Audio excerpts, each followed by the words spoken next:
Զորավարսեպով պատմաքաղաքական վերլուծական կենտրոնում շարունակում ենք մեր քննարկումները։ Բարև ձեզ։ Պարոն Ներսիսյան, թերևս այսօր խոսենք մի քանի ուշագրավ դեպքերի մասին, որ վերջին շրջանում տեղի ունեցան Հայաստանում եւ Հայաստանի շրջակայքում, այսպես ասած։ Առաջինը ցանկանում եմ խոսենք Ռուսաստանի արտաքին գործերի նախարարի Սերգեյ Լավրովի այցի մասին Հայաստանի Հանրապետություն, որովհետեւ հիմնականում նշում են, որ ՌԴ արտաքին գործերի նախարարի այցը պայմանավորված էր Հայաստան Սյունիքի մարզում հյուպատոսարան բացելու, ինչպես նաև Հայաստանին, այսպես ասած, մեսիջներ հղելու տեղում, Երևանում արևմուտքից հեռու մնալու մասով։ Թերևս այս ամենով հանդերձ իհարկե մենք տեսնում ենք, որ Լավրով բավական լավ ընդունելության արժանացավ Հայաստանի իշխանությունների կողմից։ Գիտեք ոնց հիմա մեր քաղաքական կյանքում ընդունված է էլի, որ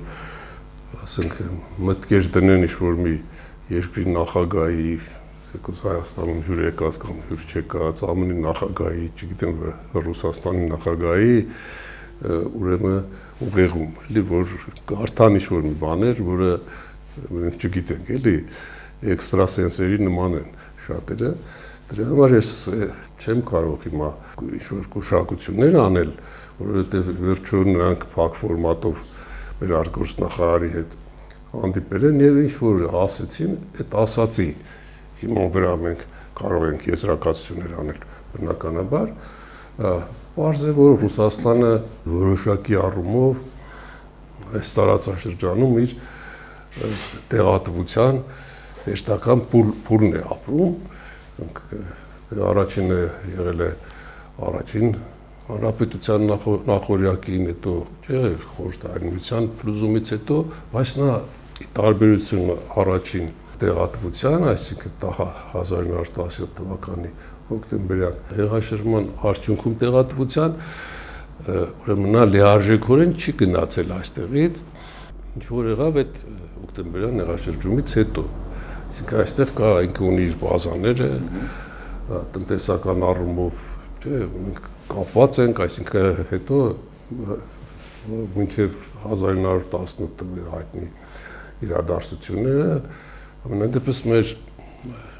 իշխանությունները Ռուսաստանի հետ նորմալ հարաբերություններ են պահում, թեպետ որ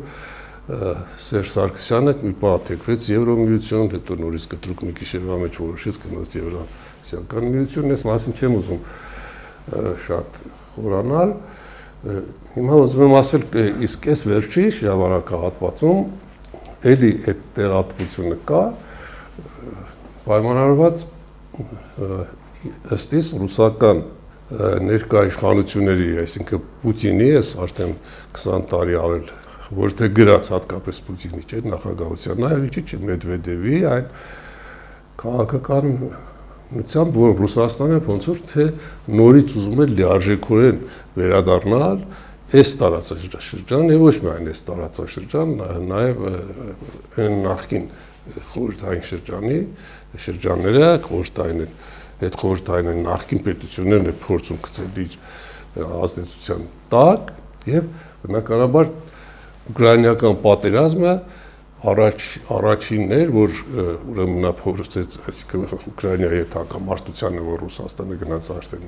3 տարի, դա առաջինն էր, որից նա փորձում է սկսել, բայց հիմա քանի որ ճիշտ է ռուսական կողմը առաջ է գնում, չէ, բայց այն կողմն էլ հələ որ չի սպառում միջոցները, ավելին է արևմտյան տերությունները, մանավանդ Գերմանիայի նոր կանցլերը, չէ, այս մի քանի օր առաջ որոշում կայացրեց, որ արդեն հրթիռները երբ որ մատակարարում են Ուկրաինային, այլ հեռահարության հարցը չեն դնում, թե ինչ հեռահարության հրթիռներ, այսինքն անսահման, այսինքն ինչքան որ կարող են հրթիռները պետք է խփեն, որը ասենք մինչև այդ ուրեմն արգելված էր, չէի տալիս ամենայնպես ամբողջ արևմուտքը մանավանդ Տրամպի այս քաղաքականության պայմաններում ի վերջո որոշեց ստեղծել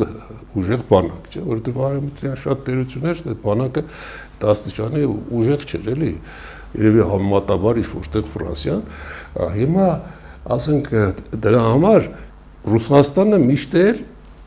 հակված էր, որ այս տարածաշրջանում իր դաշնակիցներին պահի։ Իսկ հայտնի ճշմարտություն է, մենք էլ բազմիցս այդ հարցերը այստեղ չէ քննարկել ենք, որ այս Արցախյան պատերազմից հետո, հատկապես 22 թվականի այդ ջերմուկի եւ այլ իրադարձություններից հետո մեր իշխանությունները կտրուկ կերպով փոխեցին իրենց քաղաքականությունը եւ փաստորեն դեպի արևմուտք գնացին եւ Պրագայում էլ հետեւեց այդ հայտնի հայտարարությունը հոկտեմբերի 6-ի Արցախի հետ կապված, այսինքն նոյեմբերի 9-ի համաձայնագրից շեղում, այսինքն հեռանալ նոյեմբերի 9-ի համաձայնագրից, մենք փաստորեն հեռացան, չէ՞, նոյեմբերի 9-ի համաձայնագրից։ Հիմա Ռուսաստանը բնականաբար ձգտում է, որ էլի իր ազդեցությունը այստեղ պահել, մանավանդ որ նրանք հիմա, ասենք, այս Արցախի խնդրի, որի ասենք նման վաղճանը էլի դե ֆակտո, այսինքն ես նկատում եմ դե ֆակտո Արցախի հանրապետության կորստի պատճառները ռուսները անընդհատ փորձում են վերագրել արևմուտքին, ես չգիտեմ,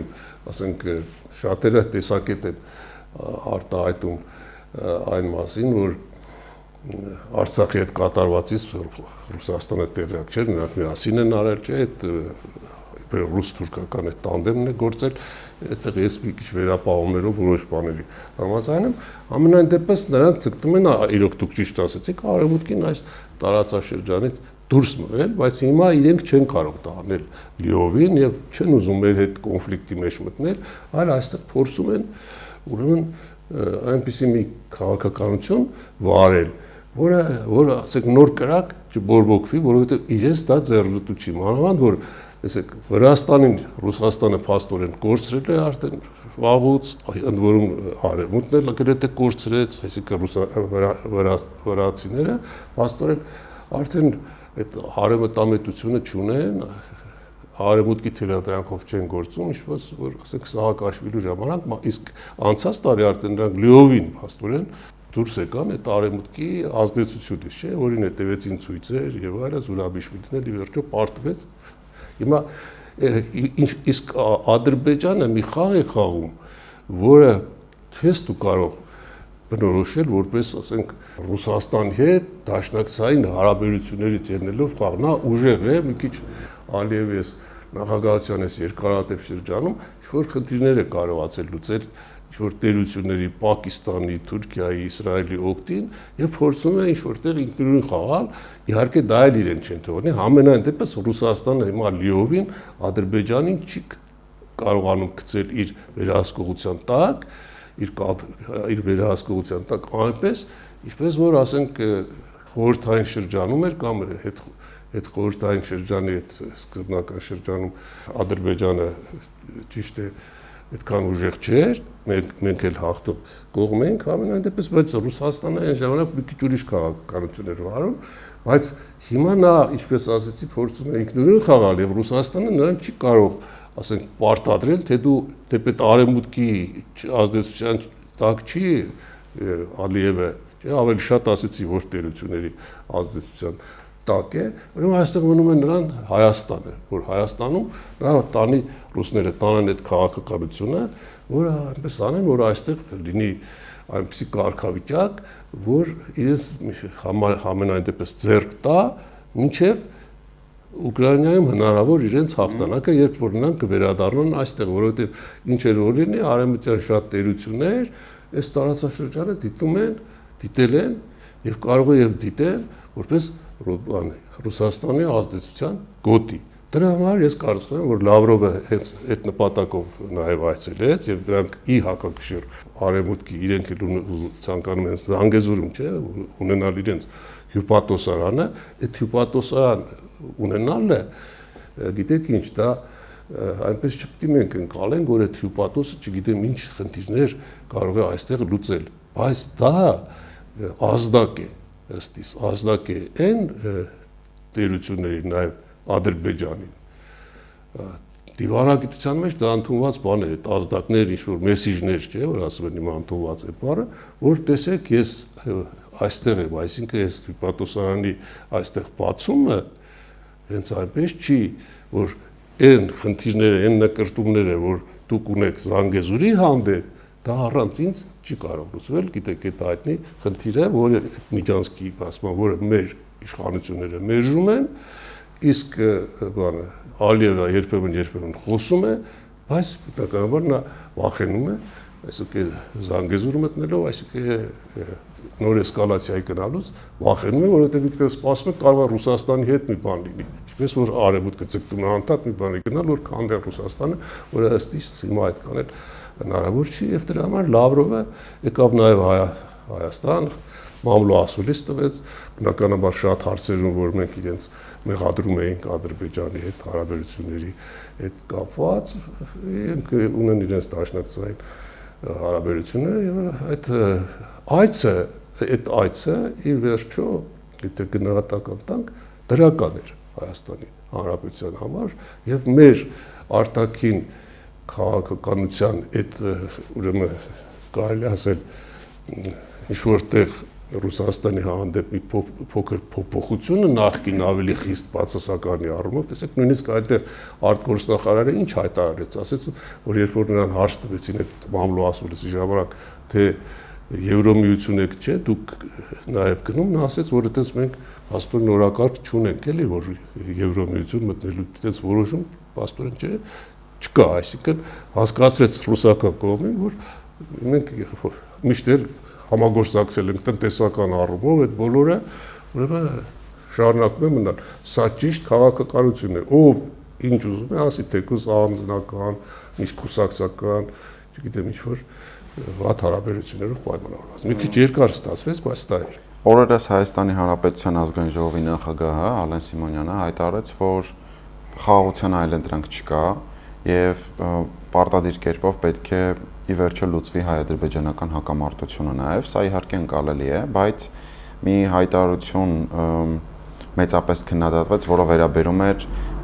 ադրբեջանցիների հավանական վերադարձին Հայաստանի Հանրապետություն։ Այսինքն, եթե մենք դիտարկում ենք ելույթները, հասկանում ենք, որ Հայաստանի քաղաքական ղեկավարությունը մերժում է Արևմտյան Ադրբեջանի եզրույթը, բայց միաժամանակ Ալեն Սիմոնյանը համենայն դեպս նշում էր, որ ինչպես հայերն են ապրում եւ ապրել օրինակ Վրաստանում, այնպես էլ ադրբեջանցիները կարող են ապրել շուրջ 300,000 ադրբեջանցիներ Հայաստանի Հանրապետությունում խաղաղության պայմանագիրը կնքելուց հետո։ Որքանով է սա իրավացի համար։ Նայեք, այդ խնդիրը նոր չի։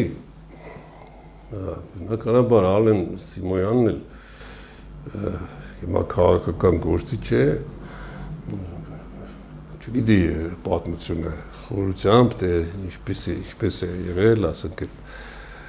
ադրբեջանցի կամ նախկին չէ թաթար տարը, որը եկել այստեղ տարածաշրջանում փոքր փոխել է էթնիկական պատկերը սկսած 15-16-րդ դարից, հետո այստեղ չի եղել ոչ մի պետականություն, դուք գիտեք, հետո Պարսկաստանն ու Թուրքիան կռվել են, բաժանել են, հետո ռուսներն եկել բանին, չէ, որ կռվել են Արևելյան Հայաստանը, գցել են Ռուսաստանը, գրավել են, չէ, այդ ժամանակից սկսած այստեղ ռուսական, ոնց որ ասած, տապորի, չէ, կացնի ներքո ապրել են այս ժողովուրդները միասին։ Հիմա եթե ադրբեջանցիները այստեղ մեր բնիկ հայրենիքում, որը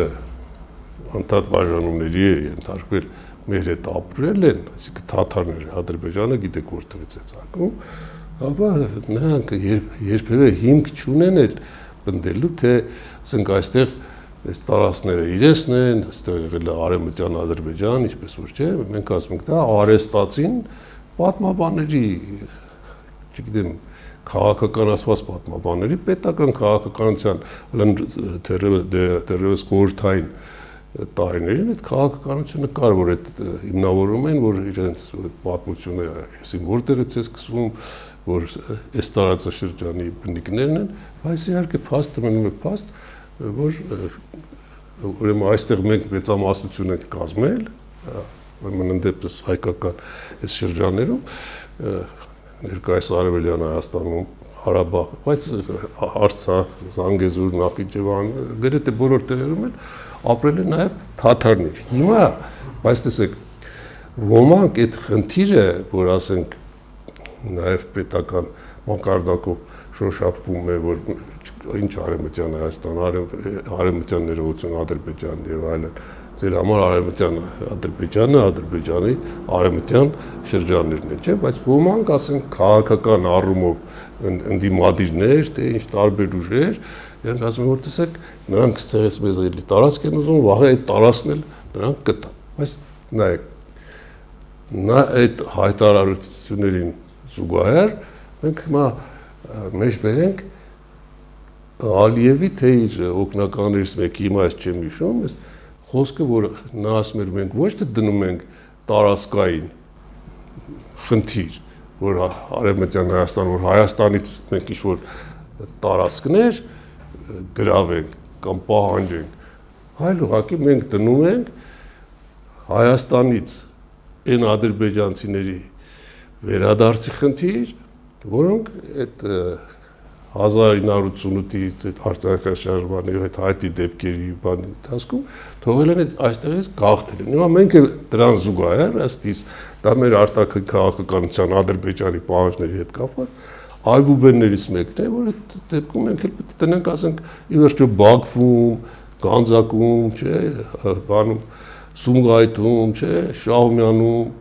հայերն են, չէ, ապրել է։ Բայց այստեղ երկու տարբերություն կա, պարոն Ներսիսյան, որովհետև հայերին հնարավորություն չի տրվել իրենց գույքը վերցնելու, իսկ համենայն դեպս հայ իրավապաշտպանները փաստերով նշում են, որ այստեղից տեղահանված գրեթե բոլոր ադրբեջանցիները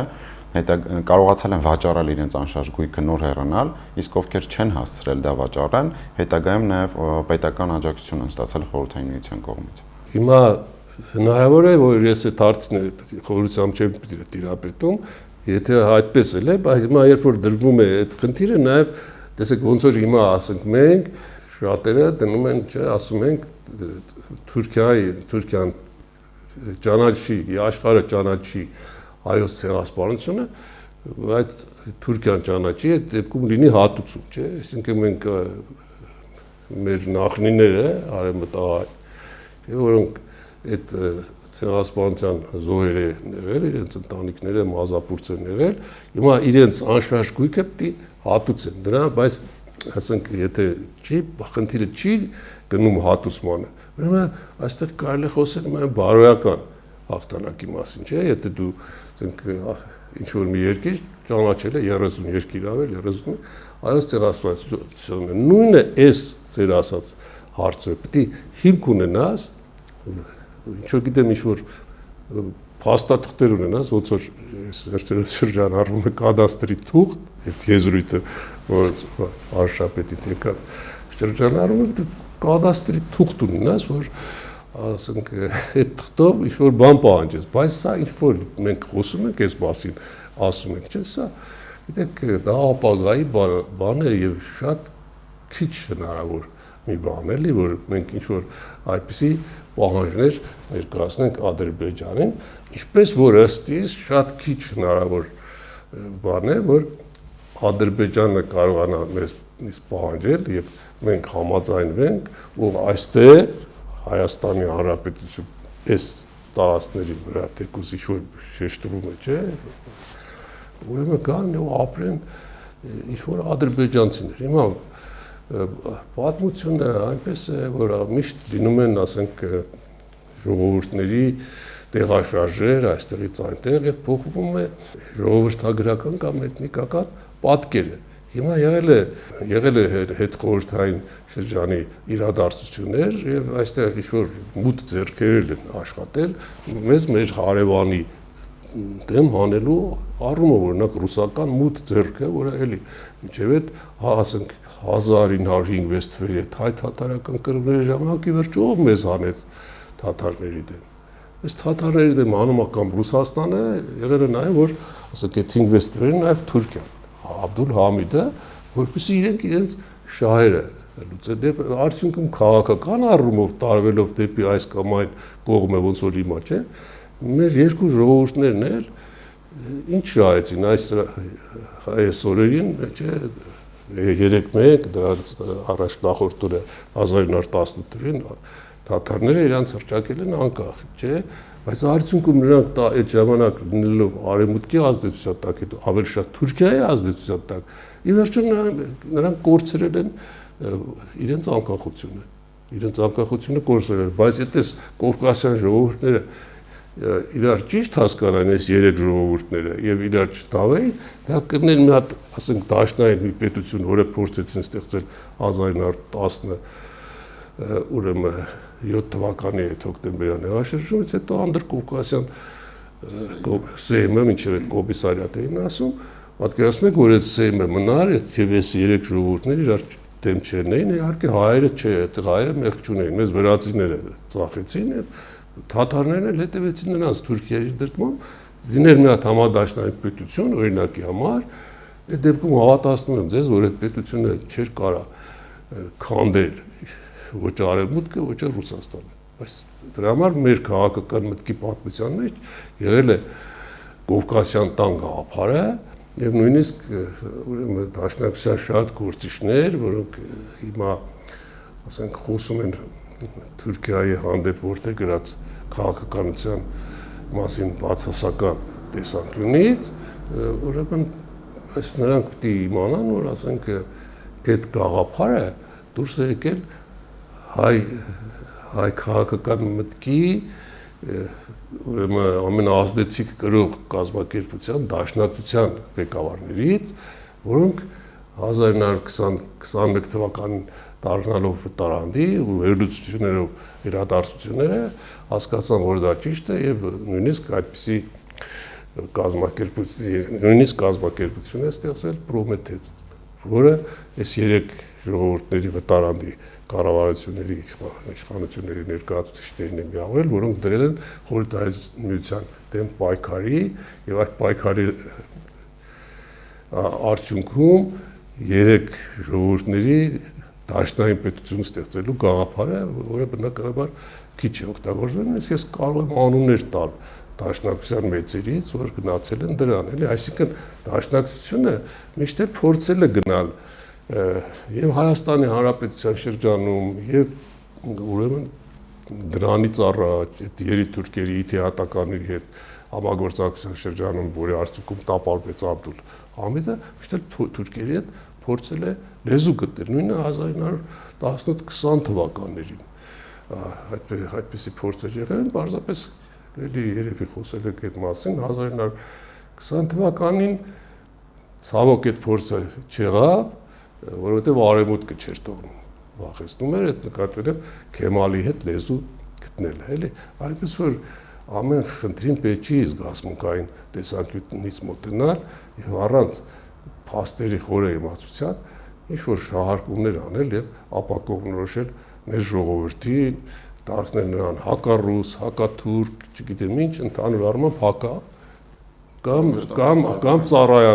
կամ ծառայամիտ, որ մենք նրանց հետ պետք է լինենք, դրա համար ես էլի բազմից անգամ ասած ես կրկնեմ, որ նախ առաջ դու ինքդ պետք է այդ բոլորը հասկանաս եւ պետք է զարմանալի չթվա, էլի, որ ասեք դու այսօր ենթադրենք ինչ-որ իրավիճակներից ելնելով ռուսների հետ կոշտ ես, հետո հանգարց բան ես անում, էլի փոխում ես, դա ավելի փափկացնում ես։ Շատ լավ, հիմա ռուսների հետ կոշտ ես լինում, ասում են կոշտ է, ռուսներին հանեցինք մեր դեմ, օրինակի համար, չէ, լավ, հիմա ռուսների հետ փափուկ ես լինում, ասում են փափուկ են, ինչի փոխեցին, չգիտեմ ինչ արեցին, բայց դա դիմադիրները պետք է իմանան, էլի, դա դիվանագիտության այբուբենն է, էլի, անկախ ամեն ինչից օրինակ, Լևոն Տեր-Պետրոսյանի, չէ, քաղաքանի ժամանակ Լևոն Տեր-Պետրոսյանի նախագահության շրջանում ինչպես էր վարվում արտաքին քաղաքականություն, դու հենց Սերժ Սարգսյանի եւ Ռոբերտ Քոչարյանի, նրանք էլ փորձել են թուրքերի հետ, չէ, առանց էլ նախապայմանների գնալ ինչ-որ դիվանագիտական հարաբերությունների ստեղծմանը, որը տարբեր պատճառներ, հիմնականում Ադրբեջանն էր պատճառը, չէր ստացվում, մանավանդ Օզալի ժամանակ, ի վերջո Օզալին էլ սպանեցին, չէ, այդպիսի տեսակետ կար, ուրիշ տեսակետ էլ կար, որ Օզալը ուզեցել է, ես կարդացել եմ, էլի, չեմ հիշում որտեղ, տեսակետ ինչ-որ փաստեր, որ Օզալը նույնիսկ ուզեցել է ճանաչել հայոց ցեղասպանությունը, եւ այս մարդը խոսելուց ամբիոնի վրա ընկավ, կատվածը սրտի ստացավ, մահացավ, էլի, կարծեմ արտաշիրիմում էլ հավարեցին, հիմա ուզում եմ ասել, որ քաղաքականությունը այնպիսի բան է, որ ամեն ինչ էլ կարող է լինել եւ դա ճիշտ քաղաքականություն է, որը, ասենք, միշտ պիտի լինի դրվատելի։ Իսկ բոլոր այն ուժերը, որոնք անկեղծ են, որոնք ուրեմն մտածում են մեր քաղաքական ապագայի մասին, որ պետք է հասկանան մի բան, որ առավելապաշտությունը ոչ մի բան չի բերի եւ հերիք է ինչ-որ արհեստական կարգախոսներով պառակտել մեր ժողովրդին եւ անընդհատ ուրեմն ամեն օր գրեթե քարոզություն տանել, իջնելով մի մակարդակ, երբ որ արդեն խնդիրը տեղափոխվում է անձնական դաշտ, ամոթ է, էլի, ամոթ է։ Մենք պետք է ճիշտ հասկանանք մեր քաղաքական, արտաքին քաղաքական եւ ներքաղաքական խնդիրները ու մեր շահերը։ Շնորհակալություն։ Կհանդիպենք հաջորդ շաբաթ։ Հաջողություն։